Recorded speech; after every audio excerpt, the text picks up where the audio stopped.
أعوذ بالله من الشيطان الرجيم بسم الله الرحمن الرحيم السلام عليكم ورحمة الله وبركاته. إن الحمد لله نحمده ونستعينه ونستغفره ونعوذ بالله من شرور أنفسنا ومن سيئات أعمالنا ما يهده الله فلا مضل له ومن يضلل فلا هادي له. أشهد أن لا إله إلا الله وحده لا شريك له وأشهد أن محمدا عبده ورسوله لا نبي بعده. أما بعد قال الله تعالى في كتابه الكريم يا أيها الذين آمنوا اتقوا الله حق تقاته ولا تموتن إلا وأنتم مسلمون. وقال تعالى فإن تبن لكم عن شيء منه نفسا فكلوه هنيئا مريئا. أما بعد فإن أصدق الحديث كتاب الله وخير الهدي هدي محمد صلى الله عليه وسلم وشر الأمور محدثاتها فكل محدثة بدعة وكل بدعة ضلالة وكل ضلالة في النار. أما بعد Ma'asyiral muslimin dan muslimah yang semoga dimuliakan oleh Allah Subhanahu wa taala. Alhamdulillah, kita memuji dan bersyukur kepada Allah, kita masih diberikan oleh Allah kenikmatan. Jazakallahu khairan. Nikmat yang Allah berikan kepada kita yaitu nikmat yang sifatnya duniawi dan nikmat yang sifatnya ukhrawi. Allah berikan kepada kita nikmat duniawi, salah satu diantaranya nikmat rezeki. Kemudian nikmat aman, diberikan juga oleh Allah kita nikmat sehat. Semua itu nikmat yang bersifat duniawi. Maka setiap nikmat duniawi atau yang bersifat duniawi ini nanti kelak akan ditanyakan oleh Allah Subhanahu wa taala kepada kita, sebagaimana kata Allah natus'alunna yauma idin anin na'im. Sesungguhnya nanti kita akan ditanyakan oleh Allah atas setiap nikmat yang Allah berikan kepada kita, baik berupa rizki, dari mana dan untuk apa kita gunakan. Kemudian umur yang Allah berikan kepada kita digunakan untuk apa? Masa muda, padahal masa muda bagian daripada umur, tapi ternyata masa muda ini nanti akan ditanyakan oleh Allah Subhanahu wa taala. Kemudian juga akan ditanyakan oleh Allah ilmu. Ilmu itu akan ditanyakan oleh Allah Subhanahu wa taala. Maka kata para ulama, wailul liman lam ya'lam wa wailul liman 'alima wa lam ya'mal. Celaka bagi orang yang tak berilmu atau jahil, dan celaka bagi orang yang berilmu belum beramal. Maka di antara dua ini tidak ada pilihan untuk kita memilih keduanya. Salah satu di antara dua ini tidak ada pilihan untuk kita. Maka pilihan yang ketiga supaya kita selamat yaitu kita berilmu dan beramal. Jadi tidak benar kalau ada yang mengatakan kamu ngaji aja tapi tidak pernah beramal, mending kayak saya nggak ngaji. Ya, justru sama saja. Yang tak berilmu celaka dan yang berilmu tidak beramal celaka. Maka semoga kita termasuk yang ketiga, berilmu kemudian beramal. Dan jangan juga sampai jadi yang keempat, beramal tanpa ilmu, itu pun celaka. Beramal tanpa ilmu celaka. Siapa itu? An-Nasara yang disebutkan oleh Allah Subhanahu wa taala. Bahkan ilmu yang bersifat atau nikmat yang bersifat duniawi ini kalau kita tidak gunakan untuk mendekatkan diri kita kepada Allah, maka sesungguhnya nikmat itu akan jadi musibah. Sehat kita tidak kita gunakan untuk ibadah kepada Allah, maka sesungguhnya nikmat itu akan menjadi musibah. Sebagaimana disebutkan oleh para ulama, kullu ni'matin la tuqarribuka ila Allah fahiya baliyatun. Setiap nikmat yang tak mendekatkan dirimu kepada Allah, maka sesungguhnya nikmat itu hanya sebagai musibah untuk kalian. Jadi tidak benar kalau ada orang yang diberikan kesehatan tidak ibadah. Kamu ibadah terus nggak sehat. Nih kayak saya nggak pernah ibadah tapi saya sehat. Maka sesungguhnya ucapan ini ucapan dari orang yang dimasukkan ke dalamnya ucapan iblis atau tablis iblis, tipu daya iblis. Jadi seolah-olah kesehatan itu nikmat bagi dia, padahal kalau kesehatan itu tidak kita gunakan untuk mendekatkan diri kita kepada Allah, kesehatan itu hanya akan menjadi musibah. Apapun itu rezeki yang Allah berikan kepada kita, itu hanya menjadi musibah ketika tak mendekatkan diri kita kepada Allah. Maka di sini bisa kita garis bawahi nikmat yang Allah berikan yang sifatnya duniawi, yang sifatnya duniawi hanya satu tujuannya Allah berikan kepada kita. Untuk apa? Untuk apa? Untuk membantu kita ibadah kepada Allah Subhanahu wa ta'ala, bukan untuk yang lain. Jadi nikmat yang Allah titipkan kepada kita hanya untuk ibadah. Nikmat waktu luang untuk kita ibadah, termasuk pengajian, ibadah. Jadi tidak dihabiskan untuk perkara yang sia-sia. Ya, ini mah terkadang kita lebih suka duduk di amben, duduk di majelis yang mana di situ tidak disebutkan tentang ilmu, ngobrol dari malam sampai pagi atau dari pagi sampai sore. Tidak ada satupun ilmu yang menjadikan dia dekat dengan Allah. Hanya kalam farig, kalam kosong saja, ucapan atau pembicaraan kosong, tapi lebih disenangi daripada majelis ilmu yang mungkin hanya 1 jam paling lamanya. Terkadang apa? Terkadang membosankan, padahal nanti akan ditanyakan oleh Allah Subhanahu wa ta'ala. Tak lupa kita bersolat kepada Nabi kita Nabi Muhammad sallallahu alaihi wasallam, Nabi yang selalu membimbing kita, mengajarkan kepada kita dengan keteladanan dan kesabaran, tidak henti-hentinya mengajak kita untuk menuju pintu kebenaran dan menjauhkan kita dari pintu kesesatan dan kejahilan. Masyaallah muslimin dan muslimah yang semoga dimuliakan oleh Allah, insyaallah kita akan melanjutkan pembahasan kita berkaitan tentang babun nikah, masih pembahasan tentang babun nikah. Kemarin atau pembahasan kita tentang apa? Hak-hak seorang perempuan yang ditalak dalam mahar atau dari mahar. Sebelum kita membahas tentang itu, berarti ini berkaitan tentang hak-hak seorang istri. Maka di dalam pernikahan itu ada yang namanya huququz zaujaini, hak-hak kedua pasangan, baik laki-laki ataupun perempuan. Nah, kita bahas yang pertama yaitu huququz zaujah, hak seorang istri. Apa yang harus ditunaikan oleh suami untuk istrinya, maka ini harus kita penuhi. Bukan syarat dan bukan rukun dalam pernikahan, tapi ini menjadi hak bagi pasangan, baik itu laki-laki ataupun perempuan. Yang namanya hak sifatnya wajib atau hukumnya wajib apa sunnah apa mubah? Wajib apa sunnah apa mubah? Wajib, ya. Maka hak ini wajib ditunaikan. Apa yang pertama? Hak seorang istri dari suaminya. Yang pertama yaitu al-mahru. Yang pertama itu mahar. Mahar kemarin kita sudah bahas. Sepakat para ulama, mahar bukan bagian dari rukun dan bukan bagian dari syarat sahnya nikah. Jadi orang kalau dia nikah atau akad tidak ada mahar, sah atau tidak? Sah pernikahan, ya. Akan tetapi mahar itu jadi hak bagi si perempuan dari suaminya. Maka dari itu mahar, ya, hakul zaujah ada zaujiha, hak, ya, bagi seorang istri dari suaminya, sebagaimana kata Allah Subhanahu wa taala, wa atun nisaa sadaqatihinna nihlah, berikanlah perempuan-perempuan kalian, ya, atau istri-istri kalian sadaqatihinna nihlah, atau maharnya, ya, mahar yang terbaik atau mahar yang baik untuknya, ya. Jadi itu mahar. Nah, berkaitan tentang mahar kemarin kita sudah bahas tentang hukumnya, kemudian tentang syarat mahar itu harus apa. Nah, insya Allah kita akan membahas tentang orang atau perempuan, seorang istri yang mana dia punya hak terhadap mahar.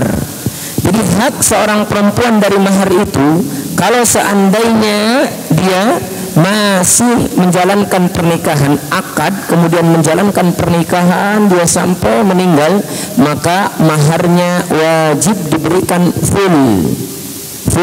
Ketika dia menikah ingin memberikan berapa dia tadinya maharnya, maka harus diberikan full apa yang dia inginkan. Misalkan saya kalau ingin memberi mahar 10 gram, akan tetapi ketika akad dia tidak punya, ya, cuman rencana dia akan memberikan 10 gram misalkan. Ketika akad tidak dibawa dan tidak punya, belum ada, ya seminggu 2 minggu ke depan akan saya berikan, maka itu wajib ditunaikan selama si istri ini masih menjadi istri suaminya, ya. Akan tetapi kalau seandainya si istri ini ditalak misalkan oleh seorang laki-laki, maka maharnya akan berubah di situ. Makanya di sini pembahasannya oleh para ulama disebut tentang al-asya allati tusqitul mahra kamilan qabla dukhul. Ada beberapa pembahasan tentang mahar perempuan. Mahar perempuan itu bisa tetap dia harus diberikan, jadi hukumnya wajib. Ada juga mahar yang tidak wajib diberikan kepada perempuan. Nah, kita bahas pertama, apa saja sih perkara yang menyebabkan mahar tidak wajib diberikan kepada si istri. Jadi ada mahar-mahar yang tidak wajib diberikan kepada istri. Hukum asal mahar apa? Wajib, ya, wajib diberikan kepada istri. Akan tetapi ada perkara yang menghalangi kewajiban itu untuk diberikan kepadanya. Apa yang pertama? Yang pertama, fashu li'aibiha. Batal atau rusaknya akad nikah disebabkan karena aib perempuan yang tidak disebutkan sebelum menikah. Ketika dia melamar seorang perempuan, misalkan laki-laki melamar seorang perempuan, kemudian ketika dilamar dia tidak menyebutkan aib, yang mana aib itu ternyata menghalangi laki-laki untuk merasakan kenikmatan dengan perempuan tersebut, ya, menghalangi istimta dengan perempuan. Jadi tidak ada kesenangan atau tidak ada senang-senang, tidak bisa berhubungan misalkan, tidak bisa jima, ya. Maka ketika sudah akad, kemudian ketika mau berhubungan dia tahu si perempuan ini punya aib yang menghalangi dia untuk berhubungan, rusaklah akad di situ. Maka mahar yang tadi sudah akan diberikan kepada si istri tidak wajib bagi istri untuk mendapatkannya. Kenapa? Karena ada aib. Aibnya yang tidak disebutkan di awal, ya. Tapi kalau seandainya aib itu disebutkan di awal, ya, saya tunggu 1 tahun misalkan, saya tunggu, saya nggak apa-apa, saya menikah bukan hanya untuk itu saja, saya ingin bersama kamu doang misalkan, maka tidak rusak akad dan tetap wajib diberikan mahar. Akan tetapi kalau aib itu tidak diketahui, ya, sebelum nikah dan diketahuinya setelah akad, maka rusak akad. Maka perempuan ini tidak mendapatkan apa? Tidak mendapatkan mahar, ya. Kemudian yang kedua, kapan kewajiban mahar itu tidak diberikan kepada istri? Yaitu ketika al-khul', ketika seorang perempuan meminta untuk lepas dari laki-laki, ya. Ketika perempuan itu ingin lepas dari laki-laki, maka, ya, syaratnya si perempuan itu harus mengembalikan mahar yang sudah diberikan ataupun yang belum diberikan. Misal dia menikah sehari 2 hari, ingin cerai dan maharnya sudah diberikan, maka harus dikembalikan. Atau menikah sehari 2 hari, kemudian apa? Dia minta cerai tapi belum diberikan maharnya, maka tidak wajib bagi suami ini memberikan mahar kepada siapa? Kepada istri. Maka kata para ulama, idza khala'at nafsaha qabla ad-dukhuli aw ba'dahu fa innaha la tastahiqqu syai'an min as-sadaq. Jika seorang perempuan itu ingin minta lepas dari seorang suami, maka sesungguhnya baik setelah dipergauli atau belum dipergauli, maka sesungguhnya si perempuan ini atau si istri ini tidak berhak mendapatkan mahar, ya. Tidak berhak mendapatkan mahar. Makanya di dalam riwayat Ibnu Abbas radhiyallahu taala anhu, anna imra'at Tsabit ibnu Qais, ada istrinya Tsabit bin Qais, atatin Nabi, datang kepada Nabi SAW, faqala, kemudian perempuan ini berkata kepada Rasulullah, ya Rasulullah, Tsabit ibnu Qais ma'atibu alaihi min khuluqin waladin. Ya Rasulullah, ini Tsabit tidak menyenangkan bagiku agamanya ataupun akhlaknya, walakinni akrahul kufra fil Islam, tapi yang paling aku benci darinya ada kekufuran, ya, ada kekufuran fil Islam, ya, ketika dia apa dulu kufur, aku benci kepadanya. Intinya mah nyari alasan nih, perempuan ingin cerai dari siapa? Dari suami, nyari cara, nyari alasan, beribu-ribu alasan. Akhirnya apa kata Rasulullah sallallahu alaihi wasallam? Ataruddina alaihi hadiqatah. Apakah kamu akan mengembalikan hadiqah atau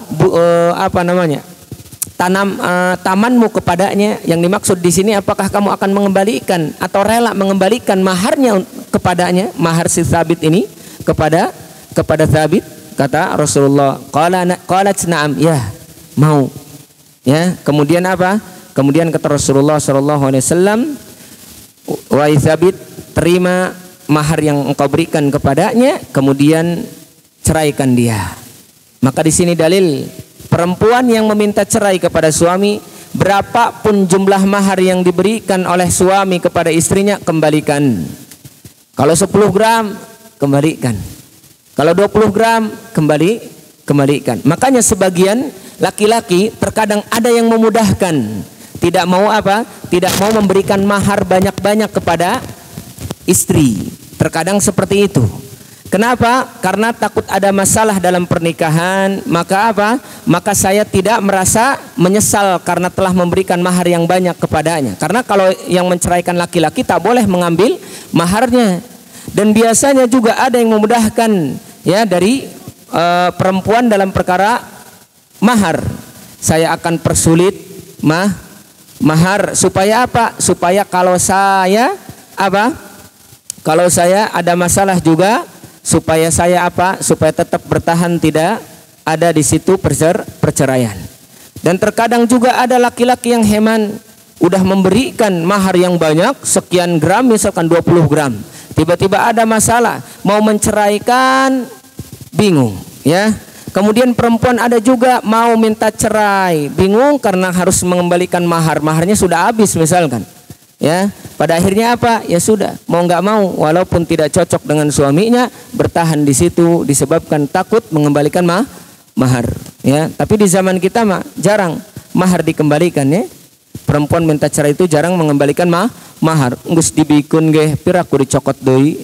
Ya. Benar tidak?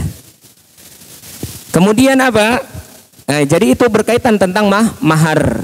Jadi kalau seandainya mahar tidak wajib diberikan kepada seorang perempuan, itu harus ada syaratnya. Syarat yang pertama khulu, permintaan cerai dari perempuan. Yang kedua aib yang ada di perempuan ketika sudah akad nikah baru ketahuan, sebelum akad tidak diberitahu. Atau si perempuan ini riddah, keluar dari Islam. Kalau keluar dari Islam, maka tidak wajib memberikan mahar kalau seandainya belum diberikan mahar itu. Dan wajib bagi perempuan mengembalikan mahar kalau dia kalau misalkan dia keluar dari Islam, menyelisihi suaminya muslim. Kemudian Kemudian kata perempuan, saya mau masuk Kristen saja. Saya menemukan ketenangan di luar Islam, kata perempuannya. Akhirnya mau nggak mau di situ harus ada yang namanya perceraian. Maka si perempuan wajib mengembalikan mahar kalau sudah diberikan, atau si laki-laki tidak wajib memberikannya kalau belum diberikan mahar tersebut. Bisa difahami sampai sini? Kemudian yang kedua, ada juga di antara mahar yang diberikannya setengah saja kepada si perempuan ini. Ada yang diberikannya setengah kepada si perempuan atau kepada seorang istri. Kapan diberikan setengah? Diberikan setengah yaitu ketika si perempuan ini ketika sudah dinikahi belum digauli. Jadi nikah belum digauli, jarang ya? Jarang. Contoh, misal nikah pagi hari ya.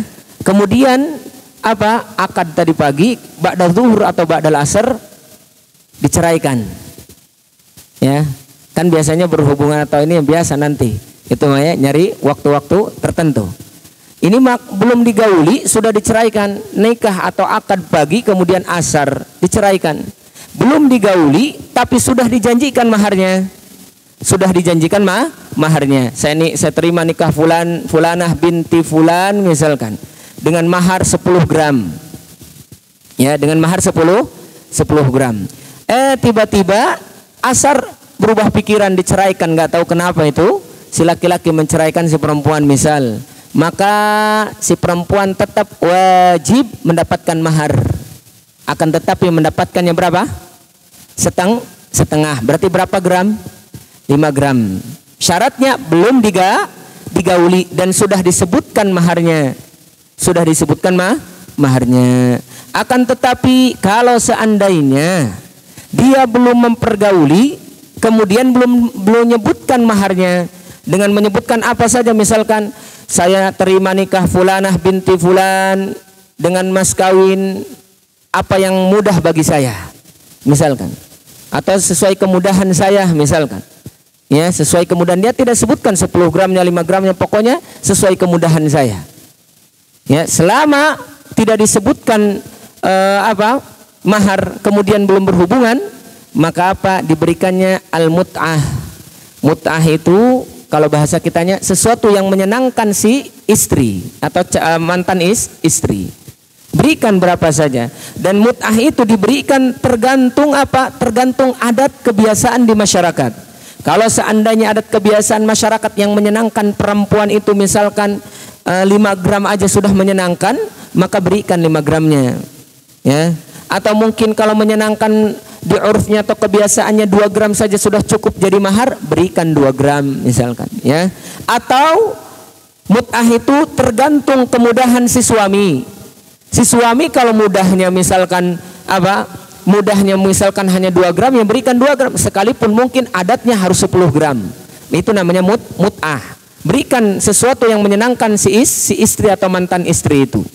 Ini kalau misalkan menikah, kemudian dia bercerai sebelum digauli, kemudian belum menyebutkan mahar.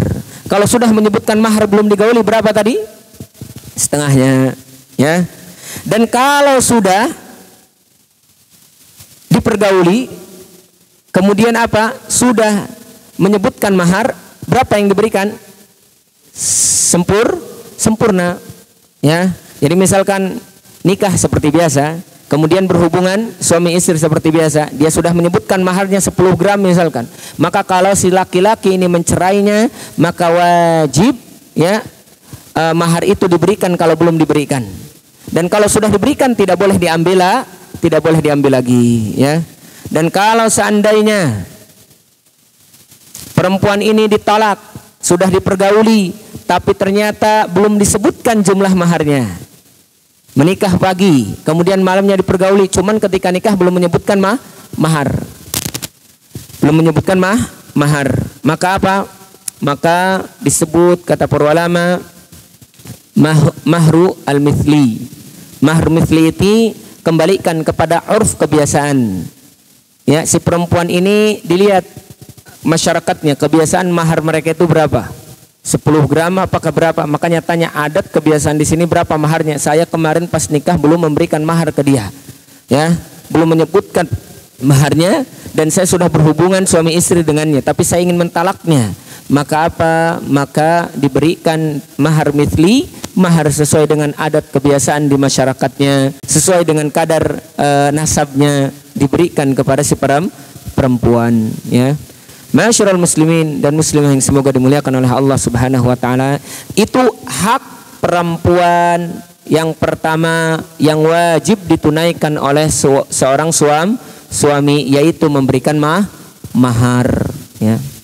Tadi berkaitan tentang mahar, maka mahar itu tadi ada mahar musamma. Mahar musamma itu yang sudah disebutkan, saya terima nikah fulanah binti fulanah dengan mas kawin 10 gram mas dibayar tunai, itu disebut mahar musamma, dah jelas disebutkan maharnya.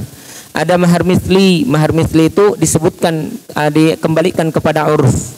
Saya terima nikah fulanah binti fulan dengan mas kawin, ya, sesuai uruf kebiasaan di masyarakatnya, maka itu disebut mahar mithli. Tidak disebutkan biasanya. Mahar mithli itu tidak disebutkan, ya. Kemudian yang selanjutnya, kewajiban yang harus ditunaikan oleh seorang suami terhadap istrinya, hak seorang istri dari suami, an-nafaqah wal kiswah, yaitu memberikan nafkah kepada istri, dan memberikan pakaian kepada istri, dan memberikan tempat tinggal kepada istri. Makanya biasanya disebut sandang, pangan, papan ini harus diberikan, hak wajib. Hak wajib. Makanya Rasulullah SAW menyebutkan dalam sebuah hadis, ya ma'syarus syabab, wahai para pemuda yang belum menikah. Syabab itu pemuda yang belum menikah, ya. Yang udah menikah disebut syabab atau tidak? Nggak apa-apa kalau ngerasa muda mah, ya dok ya. Kalau merasa muda nggak apa-apa, syabab ya. Ya ma'syarus syabab, ya. Man istata'a minkum al-ba'a falyatazawwaj. Siapa di antara kalian yang bisa ya menikah, maka menikahlah. Maka kata para ulama, al-ba'ah di sini yaitu kemampuan memberi nafkah dan kemampuan memberi kenikmatan kepada perempuan. Maka menikahlah. Menikahlah. Makanya seorang pemuda ini tidak hanya modal semangat nikah doang. Enggak. Harus ada tadi kemampuan apakah dia bisa memberikan nafkah batinnya kepada istrinya, atau mungkin hanya semangat doang, ya. Atau ketika nafkah batin sudah bisa, insya Allah justru saya pengen menikah karena syahwat saya misalkan tinggi banget nih, ya. Nah, insya Allah hak batin saya tunaikan. Nah, sekarang yang kedua, hak zahirnya bisa tidak? Sandang pangan papannya apakah bisa kita mencukupinya? Ya, maka apa? Maka ini hak dari seorang suami untuk istri, yaitu memberikan sandang pangan dan papan. Kemudian makanan yang harus diberikan tidak harus makanan yang mewah. Gimana istri? Enggak. Kemudian pakaian tidak harus pakaian yang punya brand masya Allah mahal misalkan. Harus dari mall aja. Harus dari misalkan tempat-tempat yang punya merek saja, enggak. Ya, dan tempat tinggal nggak harus tempat tinggal yang mewah. Sebagaimana sebagian kaum muslimah di beberapa negara itu ketika ingin menikah dengan mensyaratkan tempat tinggal harus ada, makanan setiap hari harus ini harus itu, pakaian pun harus bermerek ini dan itu. Akhirnya apa? Terjadilah kesulitan dalam pernikahan untuk laki-laki karena banyak perempuan yang mensyaratkan demikian. Ya, maka dari itu kata Rasulullah SAW, ya. Kewajiban bagi seorang laki-laki yaitu memberikan nafkah lahir dan batin. Lahirnya sandang pangan papan, ya, kemudian apa? Kemudian batinnya memberikan kepuasan kepada seorang istri. Ya, apa kata Rasulullah dalam sebuah hadis? Antut'imha idza ta'amta. Engkau berikan makan sebagaimana yang kau makan. Tolak ukur makanan yaitu apa? Kita memberikan makanan sandang, ya, pangannya itu sesuai yang kita makan. Jangan sampai kita misalkan makannya nasi garam, waduh kita mati-matian, ya, nyarikan istri makanan yang enak, atau mungkin istri menuntut supaya diberikan makan yang enak-enak sedangkan suami makannya masya Allah, ya. Atau sebaliknya misalkan seorang suami makannya enak terus, istrinya mah di rumah makannya nasi garam, ikan asin. Suaminya mah enak makan-makan misalkan di luar, ya. Ustadz, bagaimana kalau seandainya keadaannya seorang suami makan di luar tapi istri makan di rumah misalkan? Silahkan, tak jadi masalah.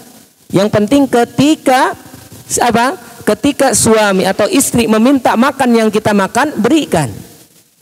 Tapi kalau seandainya istri juga mampu untuk membeli itu, atau suami juga mampu untuk membelikan kepada istrinya, cuman istri nggak mau, ya tidak wajib. Yang dimaksud di sini berikan makan apa yang kau makan, jangan sampai engkau makan yang enak, istrimu tidak enak, bukan tidak mau, akan tetapi tidak diberikan oleh suami. Ya, bukan tidak mau tapi tidak diberikan oleh suami. Bukan tidak kebeli karena memang tidak bisa membeli karena nggak diberikan nafkahnya. Tapi kalau seandainya kita berikan nafkah, dia mampu beli, cuman kita makan sendiri misalkan, maka ini tidak termasuk bagian daripada berikan makan apa yang kamu makan. Jadi kalau misalkan suami biasanya di luar, ya, ingin makan, kemudian melihat makanan ini, wah istri saya harus makan, nggak harus demikian. Ya, kalau seandainya kita bisa belikan, bawakan, nggak jadi masalah. Tapi kalau seandainya istri mampu membeli, kemudian sudah kita berikan nafkahnya, kemudian dia tidak punya kemauan misalkan, atau punya kemauan untuk membeli, maka tidak wajib untuk kita memberikan makan sebagaimana yang kita makan di luar, ya. Jadi yang dimaksud berikan makan apa yang kamu makan itu harus sama. Kamu makan nasi di rumah atau di luar, maka istrimu berikan juga nasi. Kalau tidak mau nasi, ya sudah, makan yang bisa dimakan oleh istri. Yang penting istri tidak merasa terzalimi. Kamu mau makan nasi, saya mau makan kentang aja atau makan singkong aja. Yang penting tidak ngomong demikian. Tapi kalau dia nggak ngomong, saya nggak mau makan nasi, masa kita juga nggak mau makan nasi? Ya, kalau istri nggak mau makan nasi, tidak demikian. Maksudnya berikan sesuai kadarnya. Nasi itu dengan apa kadarnya, berikan demikian. Kemudian wa antaksuha idza kasaita. Engkau berikan pakaian apa yang kamu pakai. Tapi pakaian laki-laki di sini juga bantahannya, dalilnya kenapa seorang perempuan diberikan makan, tidak harus kita makan di luar, kita harus bawa ke rumah, enggak ya. Di sini juga dalilnya berikan pakaian apa yang kamu pakai. Apakah berarti kita memakai pakaian seperti ini kita berikan pakaian juga seperti itu? Lah, maka apa persamaan di sini bisa dengan kadar atau kemampuan. Dilihatnya kadar dan kemampuan. Kadarnya pakaian itu yang cocok buat kamu seperti apa. Kalau misalkan mereknya mahal, maka jangan berikan yang murah kepada istrimu. Kalau seandainya kamu mampu membeli pakaian ini, maka berikan pakaian kepada istrimu. Jangan engkau tak mampu memberikannya. Ya, ini makan terkadang mampu membeli untuk laki-laki, perempuan nggak mampu dibelikan. Ini yang tidak boleh. Kemudian tempat tinggal itu tak harus kita belikan rumah, tak harus kita belikan apa? Tak harus kita belikan rumah. Kontrakan juga cukup. Yang penting kita juga tinggal di situ. Ini mah jangan sampai istrinya mengontrak, dia mah tinggal di apa? Di tempat yang mewah, di rumahnya atau mungkin di hotel, ya, yang ber-AC, sedangkan di rumahnya berkipas doang, misalkan, atau di kontrakannya. Maka kalaupun kontrak ini bagian daripada kita memberikan tempat tinggal sebagaimana kita tinggal. Ini yang dimaksud, berikan makan sebagaimana kamu makan, berikan pakaian sebagaimana kamu memakai pakaian. Ya, berikan tempat tinggal sebagaimana kamu tinggal di tempat itu, sebagaimana kata Allah Subhanahu wa taala dalam Al-Qur'an, wa askinuhunna min haitsu sakantum, ya, berikan tempat tinggal kepada istri-istri kalian sebagaimana engkau tinggal di situ, dan berikan pakaian kepada mereka dengan pakaian yang ma'ruf, ya. Ma'asyiral muslimin dan muslimah yang semoga dimuliakan oleh Allah Subhanahu wa taala. Itu yang kedua, hak seorang istri dari suami. Yang ketiga, i'fafuz zaujah bil jima'. Harus memberikan kepuasan kepada seorang istri dalam berhubungan. Ya, bahasa kasarnya mah ulah ngeunah lalaki doang, bikang tidak difikirkan. Ya, ini bicara memang yang sudah menikah. Yang belum menikah hampura, ya. Nggak apa-apa, belajar sebelum beramal, ya.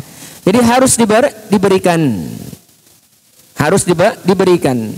Apa kata Allah Subhanahu wa taala ketika berbicara tentang perempuan yang haid, ya?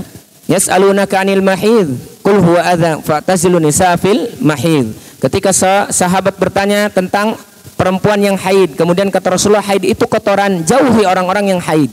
Ya Rasulullah, bagaimana maksudnya jauhi orang yang haid? Akhirnya apa? Ada yang pisah kamarnya, ada yang dijauhi rumahnya, maksudnya tidak tinggal di rumahnya. Karena membaca ayat ini, fa'tazilun nisaa fil mahid, jauhi perempuan-perempuan, biarkan dia sendiri, perempuan-perempuan yang haid ini, kasihan, ya. Akhirnya ranjangnya pisah. Maka apa?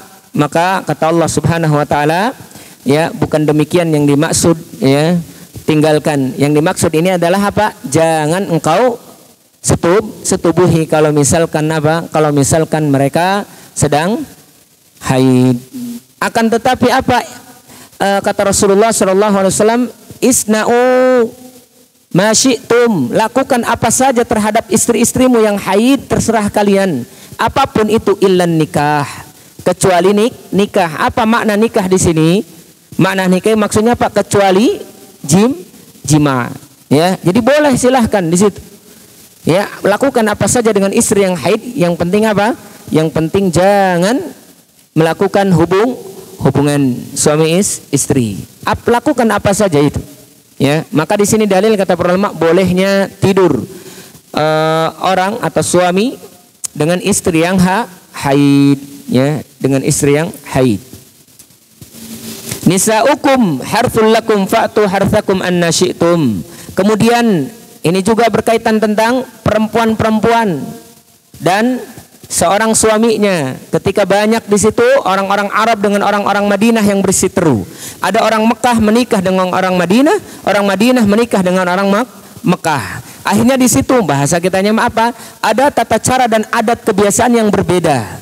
Laki-laki ya biasanya di bawah, ternyata di Madinah di atas misalkan. Akhirnya pernikahan ini menjadikan ada ya yang berbeda ini akhirnya harus bisa menyesuaikan di situ. Akhirnya mengeluh kepada Rasulullah Shallallahu Alaihi Wasallam. Kemudian kata Allah Subhanahu Wa Taala turun ayat ini, nisa'ukum harthul lakum. Sesungguhnya perempuan-perempuan kalian itu adalah ladang buat kalian. Fa'tu harthakum anna syi'tum. Datangi ladang kalian, terserah kalian mau seperti apapun itu, mau di atas mau di bawah, mau seperti apapun satu ya, akan tetapi pergauli sesuai yang sudah disyariatkan tempatnya, ya, sesuai yang sudah disyariatkan tempatnya. Maka yang ketiga ini, seorang istri harus mendapatkan kepuasan dari suami. Tidak boleh hanya suami yang puas, ya. Kalau misalkan sudah klimaks misalkan seorang suami, maka jangan biarkan istri tidak merasakannya, ya. Ini yang dimaksud hak seorang istri. Dan yang keempat, husnul muasyarah. Harus mendapatkan pergaulan atau muamalah yang baik dari suami. Tidak boleh seorang suami kasar terhadap istrinya, memukul ataupun yang lainnya. Tak boleh memukul, harus bermuamalah yang baik. Makanya seorang suami itu dituntut untuk manja-manja dan untuk mengucapkan kalimat-kalimat yang menyenangkan seorang istri. Walaupun mungkin si suami ini tidak merasa nyaman dan tidak merasa senang mungkin dengan istrinya, maka wajib bagi seorang suami mengatakan kalimat yang indah, kemudian muamalah yang baik untuk para perempuan atau istri, ya, kalimat sayang misalkan, ya, neng, ya, apalagi nong, apa biasanya, mama, ya, bunda, papa, umi, apalagi beb, ya, bebek bukan bebek, ya. Nah, muamalah yang baik. Bahkan kalaupun kita misalkan tak menyukai ada sifat dan karakter dari perempuan atau dari istri kita, entah itu karakternya, sifatnya ataupun parasnya, maka kata Allah Subhanahu Wa Taala, asa an takrahu syai'an wa yaj'alallahu fihi khairan katsira. Boleh jadi engkau membenci sebagian dari istrimu, ada sifatnya, ada karakternya, ada parasnya yang kau tidak sukai. Boleh jadi Allah menjadikan kebaikan di belakang itu. Ya, maka boleh jadi kita tak suka misalkan parasnya, tak suka sifatnya, sifatnya suka ngomel-ngomel, sifatnya misalkan suka ngomong gak jelas misalkan. Ya mungkin itu tabiat perempuan, kita membenci itu boleh jadi ternyata dia perhatiannya luar biasa kepada suami. Setiap pagi dibangunkan suami sudah disandingkan nasi gorengnya, pisangnya, kopinya, tehnya misalkan. Ya. Makanya kata Allah Subhanahu Wa Taala, boleh jadi engkau membenci sesuatu dari perempuan itu dan ternyata Allah jadikan kebaikan di sisi yang lain, ya. Jadi kalau seandainya seorang suami melihat ada yang tidak membuat nyaman dari istri, maka lihat coba berapa tahun kita hidup bersama istri kita, ada enggak sesuatu yang menyenangkan kita? Ingat itu, jangan ingat yang membuat kita enggak nyaman, ya. Kalau sudah nggak nyaman, akhirnya tidak memberikan hak kepada siapa? Kepada istri. Inilah yang terjadi di dalam rumah tangga. Terkadang ketika seorang laki-laki melihat ketidaknyamanan dari istri, itu terkadang yang diingat itu saja, tidak melihat sisi yang lain. Mana yang kira-kira menjadikan dia nyaman di situ bagi laki-laki itu? Akhirnya apa? Akhirnya muamalah kepada istri, muamalah yang muamalah yang buruk, ya. Kayaknya ke istri itu pengennya marah-marah aja, Bahkan ada ya cerita nyata seorang laki-laki itu kayaknya nggak mau pulang ke rumah, males lihat istri saya, rewel lah, inilah itulah, ya. Maka pada akhirnya apa? Tidak memberikan hak seorang istri untuk bermuamalah yang baik. Ya, giliran ayah mau nak karak datang, lain gitu ibu-ibu. Taib. Jadi itu hak seorang istri. Tenang bapak-bapak, ada hak seorang bapak setelah ini. Ya. Dan yang kelima, harus mendapatkan keadilan. Seorang istri itu harus mendapatkan keadilan yang sama dari suami. Di sini berarti menandakan dalil bahwasanya seorang suami ya bolehnya menikah 2, 3 dan 4 ya. Akan tetapi haknya yang harus diberikan kepada istri ini yaitu apa? Keadilan di antara perempuan, baik dari sisi mabit tempat tinggal, baik dari sisi nafkah ya. Maka tidak boleh apa? Tidak boleh istri pertama disepelekan karena udah ada istri kedua. Yang terjadi di zaman kita ini, orang yang menikah lebih daripada satu itu akhirnya apa? Sebelah mata ke istri yang pertama, tidak adil ke istri yang pertama. Ya ke istri yang kedua atau yang ketiga saja sayangnya. Yang paling muda jadi sayang, yang udah tua mah udah tamah sesa misalkan. Akhirnya apa? Akhirnya sebelah mata, dikasih nafkahnya apa sisa dari yang muda saja. Maka tidak boleh. Hak perempuan, baik yang mungkin satu orang istrinya atau mungkin istrinya banyak, maka mereka punya hak untuk diberikan keadilan yang sama dari sisi nafkah ya. Harus diberikan nafkah yang sama. Bicara tentang nafkah, maka di sini yang wajib diberikan oleh suami nafkah. Bukan semua penghasilannya. Maka tidak wajib bagi suami atau bagi istri menanyakan penghasilan suami, dan tidak wajib juga bagi istri memberitahukan tidak wajib bagi suami memberitahukan penghasilan suaminya ya. Yang penting apa? Cukup untuk nafkah si istri. Dan di sini juga dalil ya bahwasanya harta istri, harta suami, harta suami. Tidak ada yang namanya harta istri, harta suami, harta istri hanya punya istri. Jadi enggak demikian ya. Maka harta istri, harta suami, harta suami. Apalagi dalilnya? Dalilnya ada pembagian waris. Pembagian waris kan ada harta istri. Bagaimana cara pembagiannya? Harta suami bagaimana pembagiannya? Jadi tidak benar ada yang mengatakan harta istri, harta suami, harta istri. Ya, kalau dari sisi harta istri, harta suami ya suami. Adapun yang diberikan oleh suami kepada istri itu namanya nafkah wajib ya, dan tidak harus semua penghasilannya. Makanya ibu-ibu tulis apa kebutuhan ibu-ibu, sampaikan kebutuhan saya nih. Sudah saya catat, make up ya biar glowing terus di rumah misalkan. Kemudian apa lagi? Kebutuhan ibu aja dulu, kebutuhan mah anak beda lagi, nafkah anak mah beda lagi. Ya, kebutuhan ibu aja dulu. Ya, kebutuhan ibu saja dulu. Listrik jangan dihitung, Bu. Itu kewajiban suami. Biarkan, ya. Kebutuhan nafkah ibu saja, pakaian, ya, buat makan ibu apa kira-kira, ya. Dihitung, nih sekian. Ya udah, misalkan. Tapi kalau seandainya suaminya tidak memiliki penghasilan banyak, jangan menuntut banyak, ya. Yang penting apa? Apa yang dimakan suami dimakan istri, apa yang dipakai suami dipakai istri, dan apa yang ditinggali oleh suami ditinggali juga oleh istri, ya. Kecuali tadi suami punya harta yang banyak tapi memberikan istrinya kelewatan, ya, dikontrakan doang misalkan, atau mungkin dikasih makannya mungkin seenaknya misalkan, cuman garam sama ikan asin atau nasi doang misalkan, maka ini tidak boleh. Apa kata Allah Subhanahu wa taala?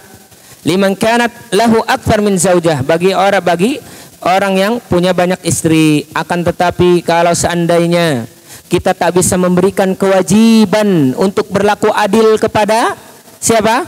Berlaku adil kepada istri-istri.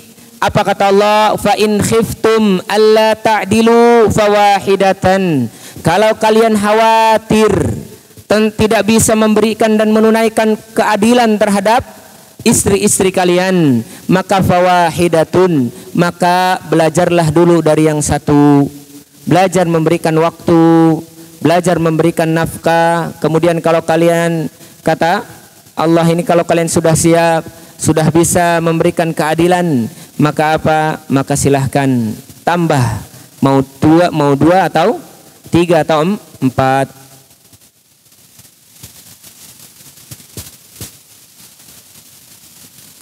Masyarul muslimin dan muslimah yang semoga dimuliakan oleh Allah Subhanahu wa taala, itulah hak-hak seorang istri dari suami. Ada hak-hak suami dari istri, akan tetapi waktunya habis ya. Baik, simpel saja. Hak seorang suami dari istri, hak seorang suami dari istri yang pertama, a'dhamu min haqqiha, lebih besar dari hak istri. Hak suami lebih besar dari hak istri. Ingat, beda antara hak istri dengan hak suami. Hak suami lebih besar untuk ditunaikan oleh seorang istri. Ya, sebagaimana kata Allah Subhanahu wa taala, "Walir rijali 'alaihinna darajah." Bagi laki-laki ada hak yang harus ditunaikan beberapa derajat. Memang seorang perempuan itu apa? Harus diberikan haknya. Walahunna mithlu alladhi 'alaihinna walahunna mithlu alladhi 'alaihin. Dan bagi perempuan juga apa yang harus ditunaikan untuk mereka dari seorang laki-laki. Akan tetapi kata Allah Subhanahu wa taala, walir rijali 'alaihinna darajah. Akan tetapi seorang laki-laki atau suami memiliki derajat yang lebih tinggi yang harus ditunaikan oleh suami. Ya, apa itu? Bahkan kata Rasulullah sallallahu alaihi wasallam di dalam sebuah riwayat bahwasanya Rasulullah bersabda, "Lau kuntu amiran ahadan an yasjud li ahadin." Kalau seandainya aku memerintahkan seseorang sujud kepada seseorang, la amartul mar'ata an tasjuda li zawjiha, maka pasti aku perintahkan seorang istri sujud kepada suaminya. Kalau seandainya sujud itu dibolehkan untuk manusia, ya, aku pasti akan membolehkan sujud yang pertama kali manusia kepada manusia, itu siapa? Istri kepada suaminya. Akan tetapi sujud itu kepada makhluk tidak dibolehkan. Ya, kalau seandainya dibolehkan, maka yang paling utama sujud manusia kepada manusia, yaitu istri kepada suami. Di sini berarti menandakan, kata para ulama, besarnya hak suami dari istri. Kemudian di dalam riwayat yang lain Rasulullah sallallahu alaihi wasallam menyebutkan, ya, la tu'addil mar'atu haqqallah azza wajal 'alaiha kulliha. Sesungguhnya perempuan itu tidak bisa menunaikan haknya Allah. Jadi perempuan, seorang istri tidak bisa beribadah dengan sempurna misalkan kepada Allah, ya, sampai dia apa? Hatta tuaddi haqqa zaujiha 'alaiha kullih. Sampai dia menunaikan hak suaminya semuanya. Jadi kalau seandainya ibu-ibu, para istri, kita misalkan merasa dalam ibadah kita kurang, sholat kita terkadang malas misalkan, kemudian apa? Jangankan yang wajibnya, jangankan yang sunnahnya, yang wajibnya saja terkadang malas-malasan. Ingin melaksanakan sunnah terkadang juga malas, qiyamul lail juga terkadang malas, untuk puasa sunnah juga misalkan malas, untuk memberikan sedekah terkadang malas, pokoknya terkadang ada kemalasan, ya. Maka apa? Maka boleh jadi sebabnya karena karena perempuan belum menunaikan hak sepenuhnya terhadap suami. Makanya ketika Syekh ditanya oleh seorang perempuan, ya Syekh, saya setelah menikah kok kayaknya makin malas ibadah, kok kayaknya saya apa? Sholatnya agak kurang, sedekahnya agak kurang, puasanya agak kurang, pokoknya nggak ada semangat, ngajinya pun ya mau enggak. Apa penyebabnya? Kemudian Syekh menjawab apa? Dia menjawab, bagaimana dirimu terhadap suamimu? Bagaimana hubunganmu terhadap suamimu? Ya Syekh, saya nanya tentang kenapa saya berkurang ibadahnya. Minimal berikan motivasi supaya semangat ibadah. Syekhnya nanya terus, bagaimana hubunganmu dengan suamimu? Ya Syekh, saya nanya tentang ibadah, kenapa nanya hubungan saya dengan suami? Karena kata Rasulullah, kata Syekh, karena qala Rasulullah sallallahu alaihi wasallam, karena Rasul bersabda, seorang perempuan itu la tuaddi al-mar'atu haqqallah, karena seorang perempuan itu tidak bisa menunaikan hak Allah sepenuhnya sampai dia bisa menunaikan hak suaminya. Maka disinilah wahai para istri, hak suami lebih besar daripada apa? Daripada istri. Apa haknya yang pertama? Hifdzu sirrihi, menjaga aibnya, wa adamu ifsyaihi li ahad, dan tak boleh menyebarkan aib suami kepada siapa? Kepada orang lain. Seburuk-buruknya suami kita misalkan, maka tak boleh menyebarkan aibnya. Ini makan terkadang istri itu luar biasa. Di majelis-majelis, suami saya mah kayak gini, kayak gitu. Lah, jangan. Kalaupun kita mau bertanya, tanyakan kepada orang yang amanah. Ya, tanyakan kepada orang yang amanah. Jangan bertanya kepada orang yang gak amanah. Ini makan semua aib tentang suami diberitahukannya kepada teman-teman yang gak amanah. Pada akhirnya yang malu sendiri. Ya, suami istri mah sudah akur, aibnya masih tersebar. Bener nggak? Maka tuh hak seorang suami dari istri, yaitu apa ibu-ibu? Jangan disebarkan aibnya. Apa kata Allah Subhanahu wa taala? Fas-salihatu qanitatun hafizatun lil ghaibi bima hafizallah. Perempuan-perempuan yang soleh itu yaitu qanitat, yang dia tunduk dan patuh kepada suaminya. Hafizatun lil ghaibi, menjaga dirinya ketika dalam keadaan ghaib, ketika dalam keadaan jauh dari suami, ya, atau ketika suami tidak ada, menjaga aibnya atau menjaga dirinya dan menjaga aib suami. Bima hafizallah, yang Allah sudah jaga. Ya. Ini makan rata-rata muskilahnya itu tadi. Suami itu akhirnya buruk di mata orang-orang disebabkan karena istrinya. Ya, tinggal satu ranjang, satu rumah, aib disebarkan kepada orang-orang.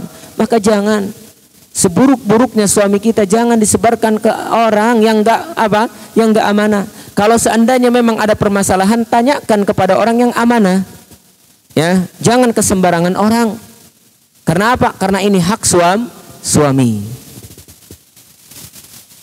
Cari cing suami. Cocok menun.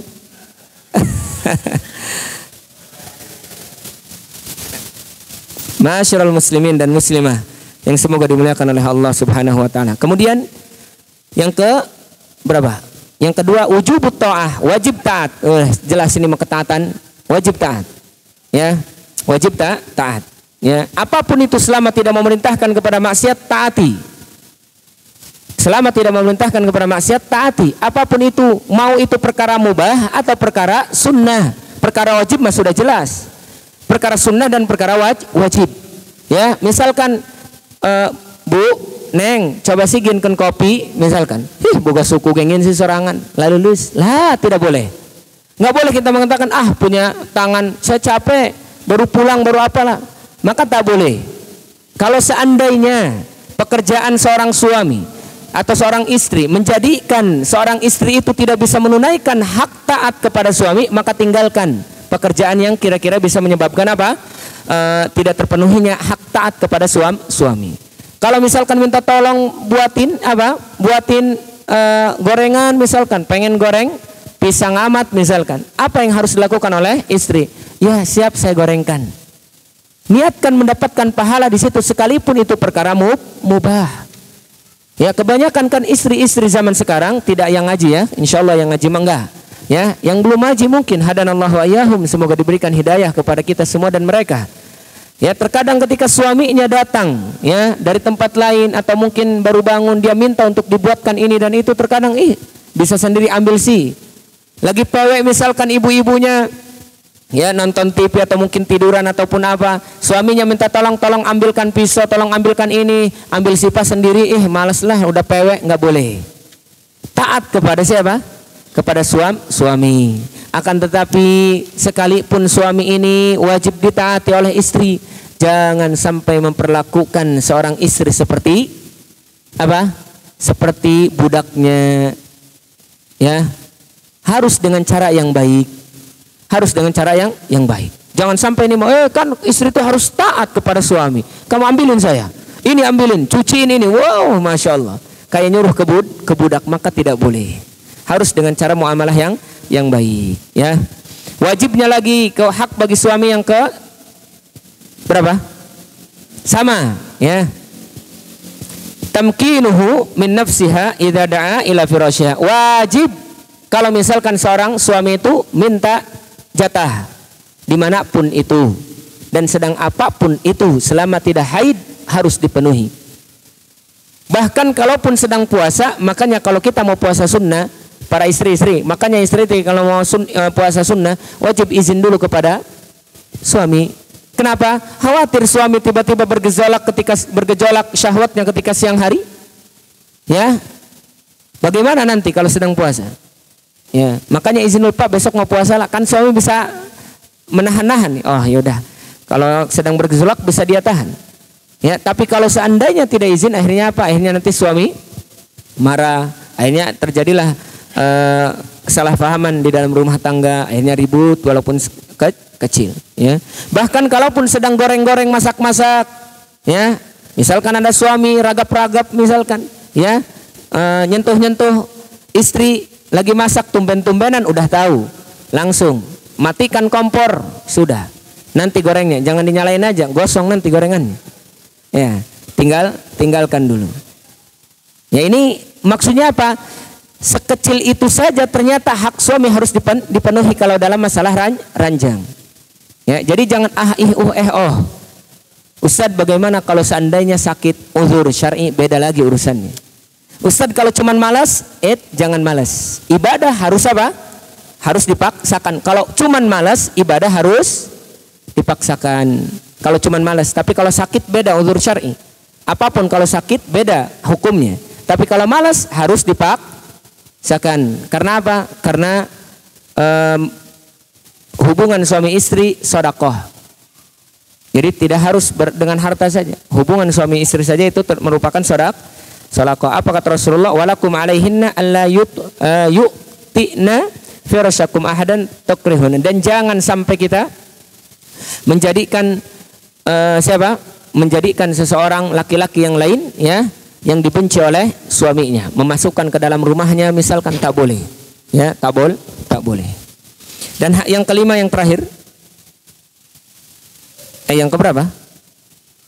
Sama.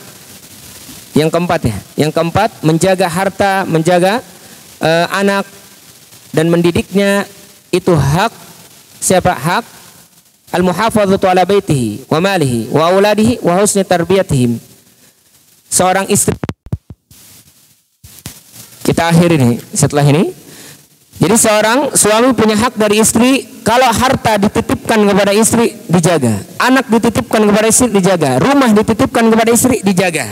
Semuanya dijaga. Bahkan dalam bermuamalah kepada anaknya, kalau suami mengatakan jaga anak-anak saya, didik anak-anak saya dengan baik, bukan dimarahi, bukan dicaci, bukan diapa-apakan, maka harus ditunaikan. Ya, harus ditunaikan. Makanya terkadang kan ada seorang bapak itu kalau istrinya marah kepada siapa? Kepada anaknya, itu terkadang ada rasa kesal dari suami, maka harus dijaga juga. Bagaimana muamalah dengan siapa? Muamalah dengan anaknya, muamalah dengan hartanya nggak boleh dibelanjakan seenaknya, nggak boleh. Rumahnya nggak boleh yang diberikan oleh suami itu diperlakukan seenaknya oleh istri, nggak boleh. Harus izin. Kalau mau memasukkan tamu juga harus izin kepada suaminya, baik laki-laki, baik perempuan, laki-laki. Ya, kalau seandainya tidak bareng dengan yang lainnya, maka tidak boleh kalau tanpa izin suami. Dan yang terakhir, yang kelima, sama harus menunaikan harus diberikan muamalah yang baik dari seorang istri. Tak boleh seorang istri itu gagayaun terhadap suaminya, sekalipun mohon maaf dari sisi keilmuan, misalkan istri jauh lebih paham terhadap ilmu agama daripada suami misalkan, maka tidak boleh bagi seorang istri bermuamalah yang buruk terhadap suaminya, tak boleh. Ya, tidak boleh. Ya, jadi harus bermuamalah yang baik terhadap suami bagi dari perempuan. Ya, Apa kata? Dan tidak boleh seorang perempuan menyakiti suami, baik dengan ucapan, dengan perbuatan ataupun yang lainnya. Apa kata? Hurun ain, bidadari-bidadari surga marah kepada perempuan-perempuan atau marah kepada istri-istri yang memarahi atau yang buruk muamalahnya kepada seorang suami. Apa kata Rasulullah dalam sebuah hadis? La tu'dhi imra'atun zawjiha. Seorang perempuan atau zaujaha, seorang perempuan tidak boleh menyakiti suaminya di dunia. Illa qalat, kecuali pasti bidadari-bidadari surga mengatakan, ya, mengatakan apa? Mengatakan la tu'dhihi qatalaki. Allah Subhanahu wa taala. Kata hurun ain, bidadari surga, jangan kau sakiti dia. Jangan kau sakiti dia atau suami-suamimu, maka Allah akan memerangimu. Hati-hati wahai perempuan. Tak boleh menyakiti siapa? Tak boleh menyakiti suami, baik perasaannya dan yang lainnya. Karena apa? Karena hurun ain akan mengatakan bahwasanya apa? Allah akan memerangi kalian wahai perempuan. Makanya kalau sudah diperangi oleh Allah, kita terkadang wahai perempuan terkadang susah untuk melaksanakan ibadah, berat untuk melaksanakan ibadah, ya, malas dan yang lainnya. Boleh jadi penyebabnya karena selalu menyakiti suami. Fa innama huwa dakhil yushaku an yufariquka ilaina. Hei, hati-hati wahai perempuan. Nanti kalau misalkan kamu berpisah, dia jadi milik kami. Kata siapa? Kata bidadari. Enggak cemburu tah? Cemburu enggak perempuan? Maka hati-hati, jangan menyakiti suami. Itu hak suami dan hak istri. Nanti ada hak musyarakah. Insyaallah nanti kita bahas. Hak musyarakah ini hak keduanya. Laki-laki dan perempuan punya hak itu. Tadi kan berbeda, hak laki-laki ini, hak perempuan ini. Nah, ini ada namanya hak musyarakah. Ya, insyaallah nanti kita bahas mungkin di pembahasan yang selanjutnya biidznillah taala. Kemudian setelah itu nanti kita bahas juga tentang bab walimah, bab tentang walimah dan bab tentang mengumumkan pernikahan. Insyaallah nanti kita bahas di pertemuan yang selanjutnya.